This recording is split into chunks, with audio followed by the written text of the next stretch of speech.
I'm back with another video, and in today's video I'm going to teach you how to delete Facebook page.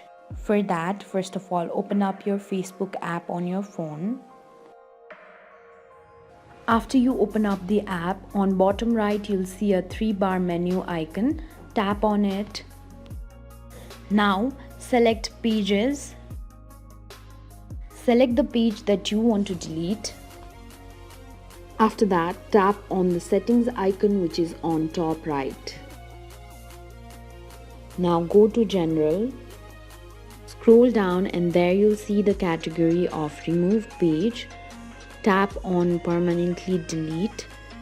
If you're sure you want to delete the page, tap on Delete Page.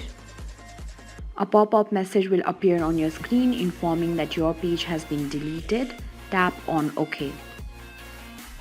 This way you can easily delete page on Facebook. Thank you for watching. If you liked the video, please hit the like button. If you want to see more tutorial videos, hit the subscribe button, and if you have something to say, please leave a comment.